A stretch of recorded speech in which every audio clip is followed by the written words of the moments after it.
Hey guys, welcome back to my channel. तो आज के इस वीडियो में मैं आपको एक्सप्लेन करने वाली हूँ 2024 में आई सीरीज मिर्ज़ापुर सीजन 3। इसका सीजन 1 और सीजन 2 मैंने पहले एक्सप्लेन कर दिया है, तो अगर आपने उसे नहीं देखा तो उसका लिंक आपको डिस्क्रिप्शन में मिल जाएगा। तो चलिए विदाउट वेस्टिंग टाइम सीजन 3 का एक्सप्लेनेशन स्टार्ट करते हैं। सीरीज स्टार्ट होती है माधुरी से, जो मुन्ना का अंतिम संस्कार कर रही थी। वहाँ पर मुन्ना की फैमिली में से कोई और नहीं था, इसलिए माधुरी को खुद ही उसका अंतिम संस्कार करना पड़ता है। तभी वहाँ पर मीडिया आती है और माधुरी से सवाल पूछने लगती है कि उसके पति की मौत कैसे हो गई और किसने उसका मर्डर किया, जिस पर माधुरी कहती है कि वो इसका पता लगाएगी और उसके कातिलों को सजा दिलवाएगी। अब माधुरी ने ठान लिया था कि मुन्ना की जान जिस मिर्जापुर की गद्दी की वजह से गई है, वो उस गद्दी को ही मिटा देगी। माधुरी अपने स्टेट को क्राइम फ्री स्टेट बनाना चाहती थी, इसलिए वो कमिश्नर को बुलाती है और उनसे कहती है कि वो उन्हें फुल परमिशन देती है कि वो गुड्डू को खत्म करे। बस माधुरी चाहती थी कि इस सब के बीच उसका नाम नहीं आना चाहिए। पुलिस वालों को गुड्डू को इस तरह से खत्म करना होगा कि किसी को भी पता ना चले कि उसे किसने मारा, और कमिश्नर भी उसकी बात मान लेता है क्योंकि उसे काफी सारे पैसे मिलने वाले थे। जिसके बाद हम गुड्डू को देखते हैं, जो मिर्जापुर की गद्दी पर बैठ गया था। वो लोग त्रिपाठी मैंशन में रहते थे और उसके साथ गोलू और बीना भी थी। बीना अपने बच्चे के साथ काफी खुश थी क्योंकि फाइनली उसे त्रिपाठी फैमिली से आज़ादी मिल गई थी। जिसके बाद हम गोलू को देखते हैं, जो मिर्जापुर के कुछ लोगों का प्रॉब्लम सॉल्व करने के लिए जाती है। लेकिन जब वो वहाँ से निकल रही थी, तभी कुछ लोग उसे रोक लेते हैं। एक्चुअली वो लोग एक दूसरे डॉन के लोग थे। गोलू उस डॉन को बताती है कि वो लोग मिर्जापुर के बाहुबली है। अब गुड्डू मिर्जापुर का किंग है और गोलू उसकी साथी है। अब ये सुनकर वो डॉन हंसने लगता है और गोलू से कहता है कि भले ही उन्होंने त्रिपाठी फैमिली को हरा दिया हो, लेकिन अब तक गुड्डू मिर्जापुर का किंग नहीं बना, क्योंकि मिर्जापुर का किंग बनने के लिए उसे बाकी सारे डॉन की परमिशन चाहिए होगी। जब वो सभी लोग उसके लिए हाँ कहेंगे, तभी गुड्डू मिर्जापुर का किंग बनेगा। अब ये सुनकर गोलू काफी शॉक थी, क्योंकि उसे इस बारे में कुछ भी पता नहीं था। वो इस बारे में जाकर गुड्डू को बताती है, लेकिन गुड्डू उस मीटिंग में जाने के लिए तैयार नहीं था। वो कहता है कि वो अब मिर्जापुर का किंग है, इसलिए वो उनसे मिलने नहीं जाएगा। लेकिन बीना और गोलू उसे समझाती है कि गुड्डू को वहाँ पर जाना होगा। अगर वो वहाँ पर जाएगा और सबको कन्विंस कर लेगा तो वो मिर्जापुर का किंग बनेगा, और अगर गुड्डू वहाँ पर नहीं गया तो वो सबके साथ दुश्मनी मोल लेगा। अब उन दोनों के कहने पर गुड्डू वहाँ जाने के लिए मान जाता है। तो वही हम शरद को देखते हैं, जो उस दिन कालीन भैया को बचा कर ले गया था। वो कालीन भैया का इलाज करवा रहा था, लेकिन डॉक्टर उसे बताते हैं कि कालीन भैया कोमा में है। ये सुनकर शरद डॉक्टर से कहता है कि उन्हें जल्दी से होश में लाए। तभी हम देखते हैं कि वहाँ पर शरद के साथ दद्दा ठाकुर और उनका बड़ा बेटा भरत भी था। एक्चुअली दद्दा ठाकुर ने शरद के साथ डील की थी कि वो उसकी हर मदद करेंगे, लेकिन उसके बदले शरद को गोलू को पकड़ना होगा और उसे मारना होगा, क्योंकि दद्दा ठाकुर का कहना था कि गोलू की वजह से ही उनके छोटे बेटे शत्रुघ्न की डेथ हो गई थी। जिसके बाद हम रमाकांत पंडित को देखते हैं, जिनका कोर्ट केस चल रहा था। उनके ऊपर एक आरोप था कि उन्होंने पुलिस ऑफिसर एसपी मौर्य को मारा है, इसलिए अपोजिट लॉयर चाहता था कि रमाकांत पंडित को फांसी हो। जब जज इसके बारे में रमाकांत पंडित से पूछता है, तो वो अपना गुनाह कन्फेस कर लेते हैं और कहते हैं कि उन्होंने उस पुलिस ऑफिसर को मारा था। ये सुनने के बाद डिम्पी अपने पापा को समझाने लगती है कि उन्हें अपने लिए लड़ना चाहिए। उन्हें कोर्ट को बताना चाहिए कि एसपी मौर्य किस तरह से गुड्डू का एनकाउंटर करना चाहता था, इसलिए रमाकांत पंडित ने उसे मार दिया। लेकिन रमाकांत पंडित का कहना था कि उन्होंने क्राइम किया है और इसलिए उन्हें सजा होनी चाहिए। अब ये सारी बातें सुनने के बाद जज उन्हें दूसरी डेट दे देता है। जब रमाकांत पंडित को जेल ले जाया जा रहा था, तभी वहाँ पर रास्ते में गुड्डू आता है और रमाकांत पंडित से कहता है कि वो उसके साथ चले, कोई भी उनका कुछ भी बिगाड़ नहीं पाएगा। लेकिन रमाकांत पंडित उसकी बात नहीं सुनते और जेल चले जाते हैं। तो वही हम कमिश्नर को देखते हैं, जिसके लोग गुड्डू को मारने की प्लानिंग कर रहे थे। उन्होंने गुड्डू के ऊपर निशाना भी लगाया था, लेकिन तभी बीच में बीना आ जाती है, जिसकी वजह से वो गुड्डू को शूट नहीं कर पाते। इसलिए कमिश्नर उनसे कहता है कि वो गुड्डू के ऊपर नजर रखें, जैसे उन्हें कोई अच्छा मौका मिलेगा वो उसके ऊपर अटैक करें। जिसके बाद हम शरद को देखते हैं, जो माधुरी से मिलने जाता है। वो माधुरी से सॉरी कहता है क्योंकि वो मुन्ना के अंतिम संस्कार में नहीं आ पाया। वो माधुरी से कहता है कि अगर वो उस दिन वहाँ पर आता तो माधुरी की पार्टी की इमेज खराब हो जाती, इसलिए वो वहाँ पर नहीं आया। वो आज माधुरी से मिलने इसलिए आया था ताकि वो माधुरी को बता सके कि वो माधुरी को हर वक्त सपोर्ट करेगा। लेकिन माधुरी उसकी बातों पर ज्यादा ध्यान नहीं देती, क्योंकि अब वो किसी पर भरोसा नहीं करना चाहती थी। माधुरी बस चाहती थी कि बीना और उसका बच्चा सेफ रहे। एक्चुअली माधुरी को लगता था कि गुड्डू ने बीना और उसके बच्चे को बंदी बनाकर रखा है, इसलिए माधुरी जल्दी से बीना को भी वहां से बाहर निकालना चाहती थी। जिसके बाद हम सारे डॉन्स को देखते हैं जो एक जगह इकट्ठा हो जाते हैं, क्योंकि आज फैसला होने वाला था कि मिर्जापुर की गद्दी पर कौन बैठेगा। अब सभी लोगों को लग रहा था कि गुड्डू वहां पर नहीं आएगा, लेकिन गुड्डू वहां पर आ जाता है।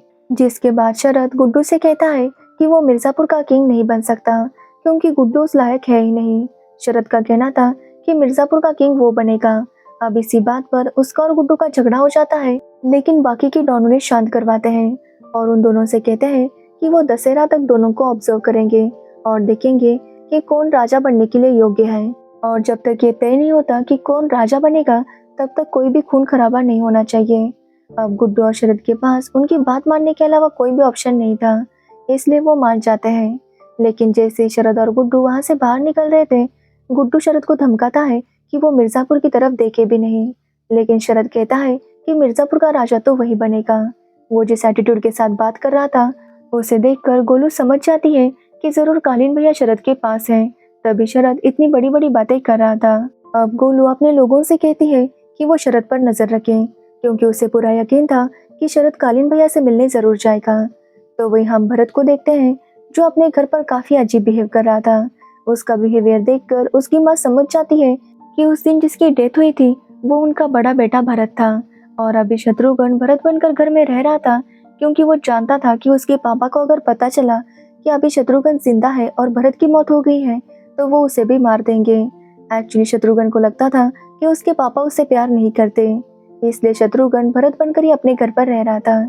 और जब भी भरत की वाइफ उसके करीब आने की कोशिश करती, वो उसे मना कर देता। वो चाहकर भी उसे सच्चाई नहीं बता पा रहा था। तो वही भरत की वाइफ भी समझ नहीं पा रही थी कि वो उससे इतना दूर क्यों रहने लगा है।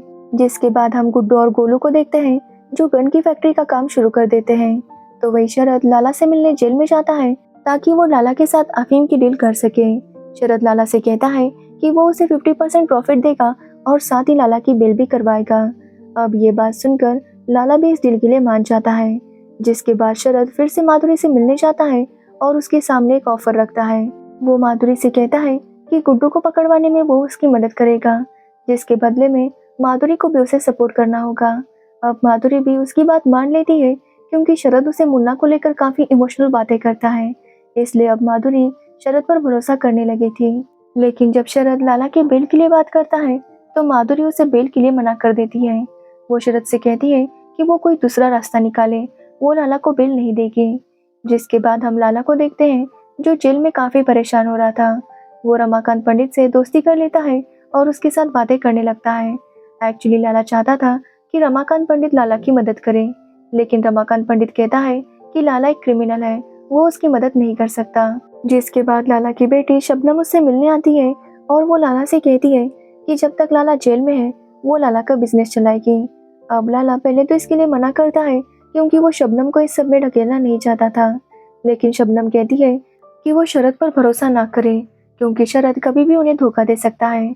शबनम कहती है कि इससे अच्छा वो गुड्डू के साथ डील करेंगे, क्योंकि गुड्डू शबनम को पसंद करता है, इसलिए वो उसे हर्ट नहीं करेगा। अब ये सुनने पर लाला भी उसकी बात मान लेता है और शबनम को डीलर के नंबर देता है। तो वही हम टिम्पी को देखते हैं जो रॉबिन के साथ काफी ज्यादा खुश थी, लेकिन टिम्पी चाहती थी कि अब रॉबिन और वो अपने बारे में भी सोचे, क्योंकि ना ही गुड्डू ये सब क्राइम छोड़ने के लिए तैयार था और ना ही उसके पापा खुद के लिए लड़ने के लिए तैयार थे। इसलिए डिम्पी उनके बिहेवियर से तंग आ गई थी। लेकिन रॉबिन उसे समझाता है कि आखिरकार वो उसकी फैमिली है, इसलिए डिम्पी को उनका साथ देना चाहिए। जिसके बाद हम गोलू के पापा को देखते हैं, जिन्हें शक हो रहा था कि शायद गोलू और गुड्डू का अफेयर है, लेकिन उनमें इतनी हिम्मत नहीं थी कि वो इस बारे में जाकर गोलू से पूछे। इसलिए वो डिम्पी से इस बारे में पूछते हैं, लेकिन डिम्पी को भी इसके बारे में कुछ भी पता नहीं था। जिसके बाद गोलू के पापा गोलू को बताते हैं कि माधुरी के पापा की जो अफीम की खेती थी वो उन्होंने मुन्ना के नाम कर दी थी, और मुन्ना के बाद वो सारी खेतियां फिर से माधुरी के नाम हो गई थी, इसलिए गुड्डू को उसमें से कुछ भी नहीं मिलने वाला था। लेकिन ये सुनकर बीना उससे कहती है कि भले ही वो खेती उसके नाम पर ना हो, लेकिन वहाँ का माल तो वो ले ही सकता है। तो वही माधुरी के पार्टी के कुछ लोग बहुत ज्यादा करप्ट थे और वो कुछ भी अच्छा काम नहीं करना चाहते थे, इसलिए माधुरी उन्हें धमकाती है कि अगर वो ऐसे ही रहे तो वो उन्हें पार्टी से निकाल देगी। जिसके बाद माधुरी एक प्रोजेक्ट शुरू करती है लेकिन उसके लिए फंड्स की कमी थी, क्योंकि अब तक सारे फंड्स माधुरी के अंकल ही अरेंज किया करते थे। इसलिए माधुरी इसके बारे में शरद से बात करती है और उसे 5 करोड़ रुपए फंड्स अरेंज करने के लिए कहती है, और शरद भी उसका काम कर देता है, जिससे वो माधुरी का भरोसा जीत जाता है। तो वही कमिश्नर के लोग गुड्डू के बारे में सब कुछ पता लगाते हैं और उन्हें पता चलता है कि गुड्डू को बॉडी बिल्डिंग का कितना शौक था। अब मिर्जापुर में एक कंपटीशन होने वाला था, इसलिए वो गुड्डू के मास्टर जी को गुड्डू के पास भेजते हैं और उसे एज ए चीफ गेस्ट वहाँ पर इन्वाइट करते हैं। अब ये सुनकर गुड्डू काफी शौक था, क्योंकि कल ही कॉम्पिटिशन था और आज उसे इन्विटेशन मिल रहा था। ये देखकर गोलू को थोड़ा डाउट आता है और वो गुड्डू से कहती है कि वो वहाँ पर ना जाए, लेकिन गुड्डू कहता है कि वो वहाँ पर जरूर जाएगा, ताकि सबको पता चल सके कि गुड्डू अब मिर्जापुर का किंग है। लेकिन गोलू कहती है कि वो एक डील करने के लिए दूसरे शहर जा रही है, जब तक वो वापस नहीं आती गुड्डू किसी भी फंक्शन में ना जाए। लेकिन गोलू को आने में लेट होता है और गुड्डू से बिना बताए फंक्शन में चला जाता है। और वहाँ पर कमिश्नर के लोगों ने पूरा प्लान बना दिया था कि वो वहाँ पर गुड्डू को खत्म करेंगे। अब जिसने वो प्रोग्राम रखा था उसने गुड्डू के साथ साथ एक और स्टार को भी इनवाइट किया था, क्योंकि गुड्डू ने कंफर्मेशन नहीं दिया था कि वो एज ए चीफ गेस्ट आएगा। इसलिए वहाँ पर एक और आदमी आता है, जिसे देखकर गुड्डू गुस्सा हो जाता है। अब दोनों वहाँ पर प्रोग्राम एंजॉय कर ही रहे थे कि तभी कमिश्नर के लोग गुड्डू पर हमला कर देते हैं, लेकिन गुड्डू किसी तरह से वहाँ से बच जाता है। वो उन लोगों को मारने लगता है, लेकिन आखिरकार वो लोग उसे पकड़ ही लेते हैं। लेकिन तब तक गोलू वहाँ पर आती है और उन सबको मार देती है, जिससे कमिश्नर का प्लान फेल हो जाता है। अब वहाँ पर जो दूसरा स्टार आया था गुड्डू उसे मार देता है, जिसकी वजह से हर तरफ यही खबर फैलने लगती है कि किस तरह पुलिस वालों ने गुड्डू पर अटैक किया था। ये बात माधुरी तक पहुँच जाती है और माधुरी भी समझ जाती है कि वो डायरेक्टली गुड्डू के ऊपर अटैक नहीं कर सकती। उसे हर कदम संभाल कर चलना होगा, ताकि उसका और उसकी पार्टी का नाम खराब ना हो। तो वही हम कालीन भैया को देखते हैं, जो अब होश में आ गए थे। वो जब वहाँ पर शरद को देखते हैं तो वो काफी ज्यादा शॉक थे। शरद उन्हें बताता है कि वही उन्हें बचाकर यहाँ पर लेकर आया है। जिसके बाद कालीन भैया को मुन्ना की मौत का पता चलता है और ये सुनकर उन्हें बहुत बुरा लगता है। तो वही हम शत्रुघ्न को देखते हैं, जो अभी तक एक्सेप्ट नहीं कर पा रहा था कि गोलू ने बस उसे अपने काम के लिए यूज किया था। इसलिए वो भरत बनकर फिर से गोलू को कॉल करता है और उससे पूछता है कि उसने ऐसा क्यों किया। तो गोलू भी यही कहती है कि शत्रुघ्न पागल था, जो उसके प्यार में पड़ गया। उसका बस काम था, इसलिए वो शत्रुघ्न के साथ थी। अब ये सुनने के बाद शत्रुघ्न को काफी गुस्सा आता है और वो डिसाइड करता है कि वो गोलू को सबक सिखा कर रहेगा। जिसके बाद हम शबनम को देखते हैं, जो गुड्डू से मिलने आती है। जब गोलू शबनम को देखती है तो उसे शबनम का वहाँ आना बिल्कुल भी अच्छा नहीं लगता, लेकिन शबनम कहती है कि जब तक उसके पापा जेल में हैं, अफीम का बिजनेस वही संभालेगी और अगर वो चाहे तो वो उनके लिए अफीम की डील कर सकती है। अब ये बात सुनकर गुड्डू पहले तो मना कर देता है, क्योंकि वो शबनम को खतरे में नहीं डालना चाहता था। लेकिन शबनम कहती है कि अगर गुड्डू ने उसके साथ डील नहीं की तो वो शरद के साथ डील करेगी। अब ये सुनने के बाद बीना गुड्डू से कहती है कि अफीम में सबसे ज्यादा फायदा होता है, इसलिए गुड्डू को ये डील करनी चाहिए। और गोलू का भी यही कहना था कि अगर उन्हें अपना पावर बढ़ाना है तो उन्हें ये डील करनी होगी।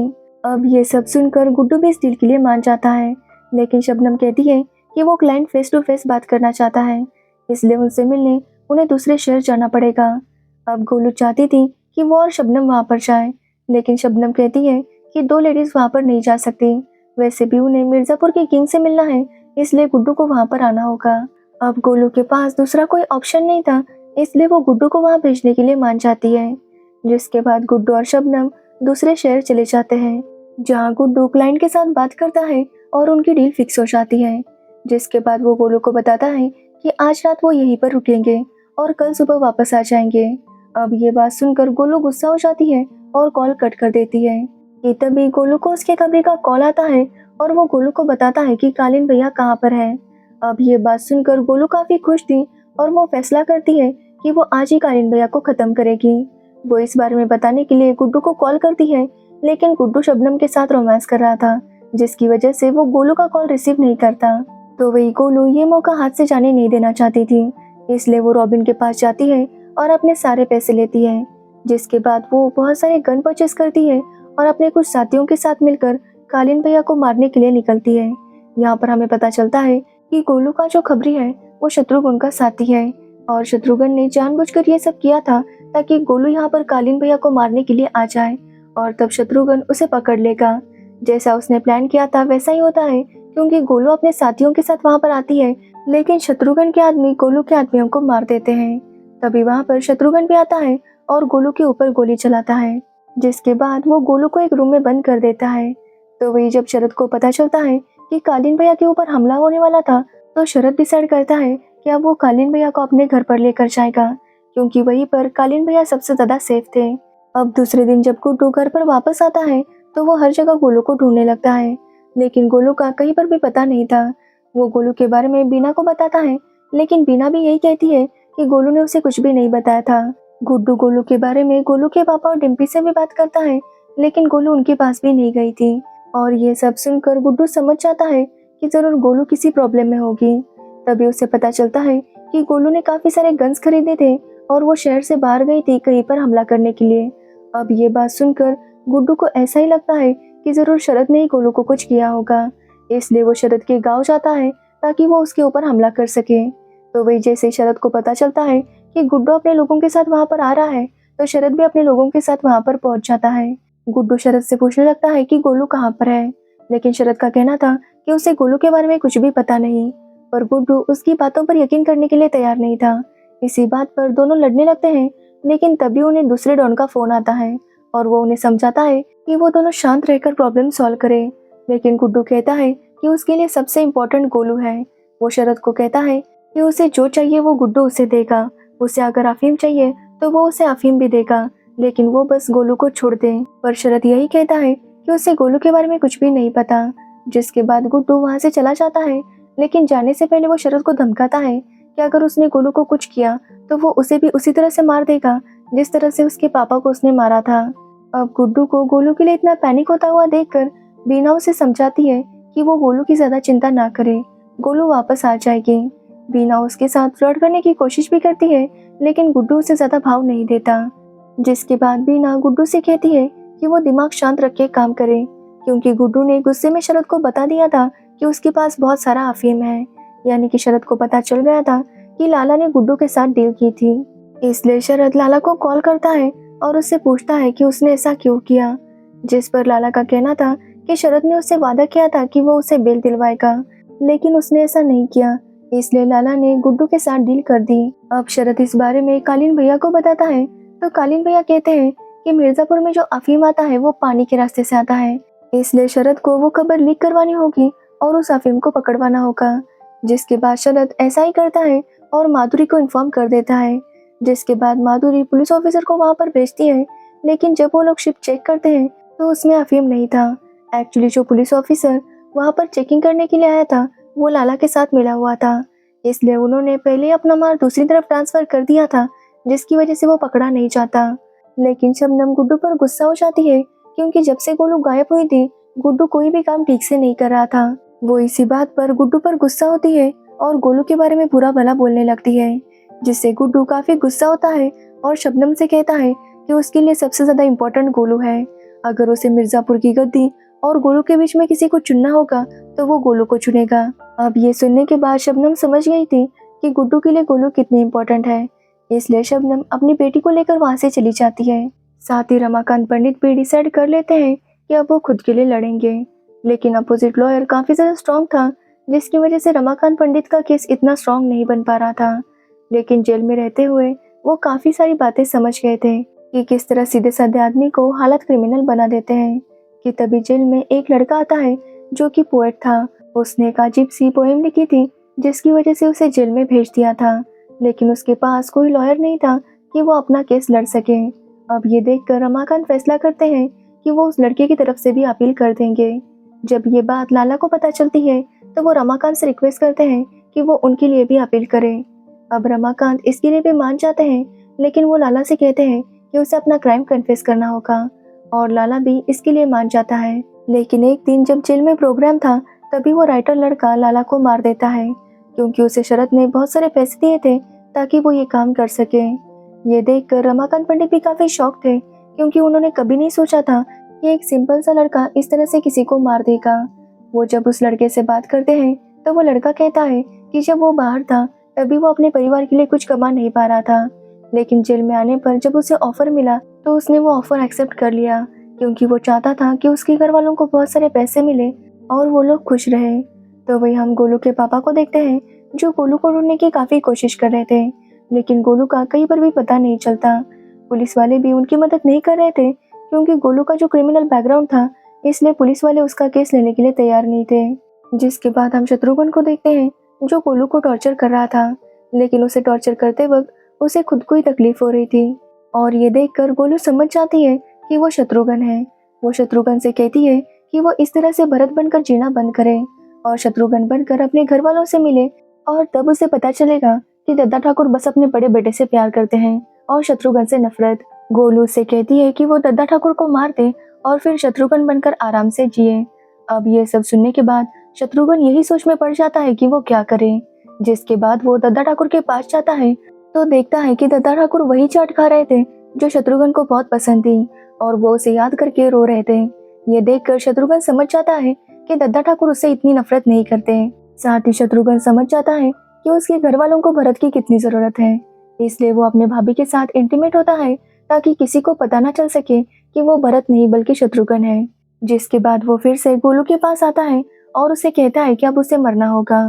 तो वही हम गुड्डू को देखते हैं जिसे पता चलता है कि गोलू की लाश बॉर्डर के पास मिली है। गुड्डू जब वहां पर जाकर देखता है तो बॉडी का चेहरा पूरी तरह से खराब हो चुका था, लेकिन उसके कपड़े वॉश देकर गुड्डू समझ जाता है कि ये गोलू है। तभी वहां पर गोलू के पापा भी आते हैं और अपनी बेटी की ये हालत देखकर वो बर्दाश्त नहीं कर पाते और वहीं पर खुद को खत्म कर लेते हैं। अब गोलू की मौत के बाद गुड्डू पूरी तरह से टूट गया था। बीना भी ये बात नोटिस कर लेती है और गुड्डू को अफीम देने लगती है। तो वही हम रमाकांत पंडित को देखते हैं जिनके केस के लिए डिम्पी ने काफी सारी तैयारी की थी, लेकिन जब उनका केस हो रहा था तभी उन्हें पता चलता है कि जज की ट्रांसफर हो चुकी है, जिसकी वजह से रमाकांत पंडित को फांसी होने के काफी ज्यादा चांसेस थे। अब ये देखकर वो लोग काफी डर जाते हैं कि पता नहीं क्या होगा। जब गुड्डू को इस बारे में पता चलता है तो गुड्डू प्लान करता है कि वो कोर्ट में जाकर हमला करेगा और रमाकांत पंडित को वहां से लेकर आएगा। तो वही कमिश्नर ने भी वहां पर प्लान बना लिया था क्योंकि वो जानता था कि गुड्डू ऐसा ही करेगा, इसलिए वो चाहता था कि गुड्डू वहां पर हमला करे और उसी हमले के बीच वो लोग गुड्डू को खत्म करने वाले थे। लेकिन इससे पहले कि गुड्डू हमला करता, रॉबिन वहां पर आ जाता है और जज को कहने लगता है कि उसके पास गुड्डू के खिलाफ सारे प्रूफ्स है जो रमाकांत ने एसपी मौर्य को दिए थे ताकि वो गुड्डू को अरेस्ट कर सके। लेकिन एसपी मौर्य गुड्डू का एनकाउंटर करना चाहते थे और ये बात जब रमाकांत पंडित को पता चली तो उन्होंने उसे मार दिया। अब ये सब सुनने के बाद जज फिर से उन्हें अगली डेट दे देता है। तो वही रमाकांत पंडित भी रॉबिन से नाराज थे क्योंकि वो नहीं चाहते थे कि रॉबिन इस सब में पड़े। जिसके बाद हम कालीन भैया को देखते हैं जिनकी तबीयत अब काफी सुधर गई थी और वो शरद से कहते हैं कि वो उसे सारे दाव पे सिखाएंगे ताकि शरद मिर्जापुर की गद्दी पर बैठ सके। कालीन भैया कहते हैं कि उन्हें अब मिर्जापुर की गद्दी पर नहीं बैठना। वो मुन्ना को बिठाना चाहते थे लेकिन उससे पहले ही मुन्ना की डेथ हो गई, लेकिन शरद के साथ वो ऐसा नहीं करेंगे और उसे मिर्जापुर की गद्दी पर बिठाएंगे क्योंकि शरद की वजह से ही उन्हें नई जिंदगी मिली है। तो वही हम गुड्डू को देखते हैं जो रॉबिन पर काफी गुस्सा था क्योंकि उस दिन कोर्ट में गुड्डू हमला करने वाला था, लेकिन रॉबिन की वजह से वो नहीं कर पाया, इसलिए वो रॉबिन को जाकर डांटने लगता है कि वो उनके फैमिली के बीच में ना आए। अब यहाँ पर गुड्डू की माँ भी रॉबिन की साइड लेती है। ये देखकर गुड्डू को काफी गुस्सा आता है। गुड्डू का कहना था कि रॉबिन ने उससे सब कुछ छीन लिया। उसकी माँ भी अब रॉबिन से ज्यादा प्यार करती है और उसके पापा भी रॉबिन पर ही भरोसा करते हैं, इसलिए गुड्डू रॉबिन के साथ लड़ने लगता है। तो वही माँ और डिम्पी दोनों को शांत करने की कोशिश करते हैं, लेकिन गुड्डू रॉबिन पर बहुत ज्यादा गुस्सा था और वो गुस्से में रॉबिन को पीटने लगता है और उसे पीटते समय रॉबिन के चश्मे का कांच टूटकर उसकी आंख में घुस जाता है और वहीं पर रॉबिन की डेथ हो जाती है। ये देखकर माँ और डिम्पी दोनों ही काफी शॉक थे। तो वही जब गुड्डू भी ये देखता है तो वो काफी डर जाता है और तुरंत वहां से निकल जाता है। जिसके बाद हम शत्रुघ्न की भाभी को देखते हैं जिसे शत्रुघ्न के बिहेवियर पर थोड़ा डाउट हो रहा था, इसलिए वो उसका पीछा करती है। तो उसे पता चलता है कि शत्रुघ्न ने गोलू को अभी तक कैद करके रखा था और शत्रुघ्न हमेशा गोलू से मिलने आया करता था। ये देखकर भाभी काफी शॉक थी। तभी गोलू भाभी को बता देती है कि ये शत्रुघ्न है, ना कि उनका हस्बैंड भरत। ये सुनने के बाद भाभी काफी पैनिक करने लगती है और शत्रुघ्न उन्हें भी उस रूम में लॉक कर देता है। जिसके बाद शत्रुघ्न अपने घर आता है और अपनी माँ को बता देता है कि वो शत्रुघ्न है, जिस पर उसकी माँ कहती है कि वो पहले से जानती है। वो शत्रुघ्न को बताती है कि घर वाले शत्रुघ्न की मौत को तो सह गए क्योंकि शत्रुघ्न सबका लाडला था और उसके ऊपर कोई जिम्मेदारी नहीं थी, लेकिन भरत के ऊपर बहुत सारी जिम्मेदारियां हैं, इसलिए ये परिवार भरत को नहीं खो सकता। अब ये सुनने के बाद शत्रुघ्न समझ जाता है कि उसके घर वालों को भरत की कितनी जरूरत है, तो वही हम शत्रुघ्न की भाभी को देखते हैं, जो गोलू को देखकर काफी ज्यादा शॉक थी, क्योंकि उसे तो लगा था कि गोलू की मौत हो गई है, लेकिन गोलू जिंदा थी। गोलू भाभी को बताती है कि शत्रुघ्न भरत बनकर उनके साथ रह रहा था। वो भाभी को ये भी बताती है कि अब जब शत्रुघ्न की सच्चाई सबके सामने आ चुकी है, तो वो जैसे ही वापस आएगा उन दोनों को मार देगा। लेकिन भाभी को गोलू की बातों पर यकीन नहीं था, लेकिन फिर भी भाभी गोलू के हाथ में जो रस्सी बंधी थी उसे खोल देती है, जिसके बाद वो दोनों ही शत्रुघ्न का इंतजार कर रहे थे। थोड़ी देर बाद वहां पर जैसे ही शत्रुघ्न आता है, वो अपनी भाभी को वहां से ले जाने लगता है, लेकिन तभी गोलू भाभी को पकड़ लेती है और उन्हें अपने साथ लेकर वहां से भाग निकलती है। जिसके बाद वो भाभी को छोड़ती है, लेकिन गोलू के हाथ में जो चाकू था उसकी वजह से भाभी की कलाई कट गई थी और काफी ज्यादा खून निकल रहा था। ये देखकर शत्रुघ्न काफी डर जाता है और अपनी भाभी को लेकर वहां से जाने लगता है। जिसके बाद हम बीना को देखते हैं, जो समझ गई थी कि वो गुड्डू के साथ अब सेफ नहीं है, इसलिए वो माधुरी को कॉल करके बताती है कि वो जल्दी से उसे यहाँ से लेकर जाए। वो यहाँ पर काफी डरी हुई है। साथ ही बीना शरद को भी कॉल करके यही बताती है कि वो जल्दी से उसे यहाँ से लेकर जाए। तभी हम माधुरी को देखते हैं, जिसका आम बाग का प्रोजेक्ट पूरा हो गया था। वो उस प्रोजेक्ट का इनॉग्रेशन करती है, जिसकी वजह से सभी तरफ उसकी तारीफें हो रही थी। साथ ही माधुरी की शरद ने इस सब में बहुत मदद की थी, इसलिए माधुरी डिसाइड करती है कि वो और शरद शादी करेंगे। वो शरद से जब इस बारे में पूछती है, तो शरद भी इसके लिए तैयार था। वो माधुरी से कहता है कि जैसे ही वो मिर्जापुर का किंग बनेगा, वो दोनों शादी कर लेंगे। जिसके बाद हम गुड्डू को देखते हैं, जो अपने घर में काफी डर कर बैठा था। तभी वहां पर पुलिस वाले आते हैं और गुड्डू को पकड़कर ले जाते हैं, क्योंकि गुड्डू ने रॉबिन का मर्डर किया था। जिसके बाद पुलिस वाले बीना और उसके बेटे को भी माधुरी के घर पर लेकर आते हैं, क्योंकि माधुरी चाहती थी कि वो लोग यहाँ पर सेफ रहे। जिसके बाद हम शरद को देखते हैं, जो आज बहुत ज्यादा खुश था, क्योंकि गुड्डू को जेल हो गई थी, इसलिए अब शरद ही था जो मिर्जापुर का किंग बनने वाला था। तो वही रॉबिन की मौत के बाद डिम्पी काफी ज्यादा गुस्सा थी। वो अपने पापा से मिलने चाहती है और उनसे कहती है कि उसे सारे प्रूफ चाहिए, क्योंकि अब वो सारे डॉन्स को सजा दिलवाना चाहती है। पहले तो उसके पापा इसके लिए मना करते हैं, लेकिन डिम्पी के बोलने पर वो मान जाते हैं और डिम्पी को सारे प्रूफ देते हैं। जिसके बाद डिम्पी वो सारे प्रूफ लेकर माधुरी के पास जाती है और माधुरी उन प्रूफ्स को देखकर काफी ज्यादा शॉक थी, क्योंकि माधुरी को पता चलता है कि उसके पापा का एक्सीडेंट करने में शरद का भी हाथ था। और ये देखकर माधुरी का दिल टूट जाता है। वो शरद को मिलने बुलाती है और उससे पूछती है कि क्या उसने उससे कुछ छुपाया है, जिस पर शरद कहता है कि उसने एक बात माधुरी से छुपाई है। माधुरी ने सोचा था कि अगर शरद ने उसे सच्चाई बता दी कि सच में उसके पापा को मारने में शरद का भी हाथ था, तो वो सिचुएशन को समझकर शरद को माफ करेगी। लेकिन शरद उसे ये बात नहीं बताता, बल्कि वो ये बताता है कि कालीन भैया उसके पास है। और ये सुनकर माधुरी काफी शॉक थी। जिसके बाद माधुरी शरद से कहती है कि वो कालीन भैया से एक बार अकेले में मिलना चाहती है, और शरद भी उसे मना नहीं कर पाता। जिसके बाद माधुरी बीना के पास जाती है, तो बीना माधुरी से कहती है कि वो वापस मिर्जापुर जाना चाहती है, क्योंकि अब मिर्जापुर का किंग उसका बेटा ही बनेगा, तो उनके लिए बेहतर यही होगा कि वो दोनों वहीं पर रहे। जिसके बाद माधुरी बीना को कालीन भैया के बारे में बताने लगती है, लेकिन बीना बीच में ही बोलती है कि उसे पूरा यकीन है कि कालीन भैया जिंदा नहीं होंगे, क्योंकि कालीन भैया को 3 गोलियां लगी थी, इसलिए उनका जिंदा बचना काफी मुश्किल है। अब ये सुनकर माधुरी काफी शॉक थी कि बीना को कैसे पता कि कालीन भैया को 3 गोलियां लगी होगी। ये सुनकर माधुरी समझ जाती है कि बीना जरूर गुड्डू के साथ मिली हुई थी, इसलिए वो बीना को कुछ नहीं बताती और कहती है कि वो उन्हें मिर्जापुर भेज देगी। जिसके बाद माधुरी कालीन भैया से मिलती है और उन्हें कहती है कि उनकी फैमिली उसके पास है, इसलिए कालीन भैया को उसका एक काम करना होगा, नहीं तो वो उनकी फैमिली को कभी भी उनके पास आने नहीं देगी। जिसके बाद हम शरद को देखते हैं, जो आज काफी खुश था, क्योंकि आज वो मिर्जापुर का किंग बनने वाला था। आज दशहरा था, इसलिए सारे डॉल्स इकट्ठे हो गए थे और आज तय होना था कि शरद ही मिर्जापुर का किंग बनेगा। लेकिन कुछ लोग शरद को अपोज कर रहे थे कि तभी वहां पर कालीन भैया आते हैं। कालीन भैया को देखकर सभी लोग काफी शॉक थे और सब लोगों की बोलती बंद हो जाती है। कालीन भैया कहते हैं कि शरद ही मिर्जापुर का आखिरी राजा बनेगा। ये बोलकर वो शरद को शूट कर देते हैं। जिसके बाद कालीन भैया के लोग वहां पर जितने भी डॉन थे उन सभी को शूट कर देते हैं। तो वही शरद काफी ज्यादा जख्मी हो गया था, लेकिन किसी तरह से वो उठकर मिर्जापुर की गद्दी पर बैठ जाता है, क्योंकि वो मरते हुए मिर्जापुर की गद्दी पर बैठना चाहता था। एक्चुअली कालीन भैया ने माधुरी के कहने पर सारे डॉन्स को मार दिया था, क्योंकि माधुरी अपने स्टेट को क्राइम फ्री स्टेट बनाना चाहती थी और फाइनली उसका मिशन कंप्लीट हो गया था। तभी हम गोलू को देखते हैं, जो मिर्जापुर वापस आ गई थी। वापस आने पर उसे पता चलता है कि उसके पापा की डेथ हो गई है और गुड्डू अभी जेल में है। लेकिन गोलू डिसाइड करती है कि वो गिव अप नहीं करेगी बल्कि फिर से लड़ेगी। इसलिए गोलू जाकर जेपी यादव से हाथ मिलाती है और उससे कहती है कि वो उसकी मदद करेगी ताकि जेपी यादव अपनी सरकार बना सके। लेकिन उसके बदले में जेपी यादव को गुड्डू को जेल से भगाना होगा और जेपी यादव भी उसकी बात मान लेता है। तभी हम गुड्डू को देखते हैं जिसे जेल में काफी ज्यादा पीटा जा रहा था क्योंकि माधुरी के ऑर्डर से कि गुड्डू को काफी टॉर्चर किया जाए।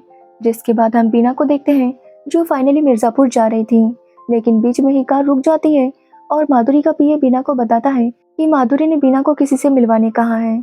अब जैसे ही बीना कार से उतरती है तो वो देखती है कि वहाँ पर कालीन भैया थे, जिन्हें देखकर बीना काफी शॉक थी क्योंकि बीना फिर से वही आ गई थी जहाँ से वो निकलना चाहती थी। लेकिन माधुरी ने कालीन भैया को नहीं बताया था कि उन्हें मारने के पीछे बीना का भी हाथ था। इसलिए कालीन भैया बीना और अपने बेटे को देखकर काफी ज्यादा खुश थे। जिसके बाद कुछ दिन बीत जाते हैं और कालीन भैया जेल में गुड्डू को देखने जाते हैं, लेकिन तभी उन्हें पता चलता है कि गुड्डू वहाँ पर नहीं था। जिसके बाद हम गुड्डू को देखते हैं जिसे कुछ लोग एक नदी के पास लेकर आते हैं और वहाँ पर गोलू गुड्डू का इंतजार कर रही थी। गुड्डू जब गोलू को जिंदा देखता है तो वो बहुत ज्यादा खुश होता है और फाइनली वो दोनों एक दूसरे को किस करते हैं और इसी के साथ मिर्जापुर सीजन 3 खत्म हो जाता है। तो ये थी मिर्जापुर सीजन 3 की स्टोरी। तो अगर आपको इसकी स्टोरी और मेरा एक्सप्लेनेशन पसंद आया हो तो वीडियो को लाइक कमेंट शेयर जरूर करना और मेरे चैनल को सब्सक्राइब करना बिल्कुल मत भूलना। Thanks for watching video.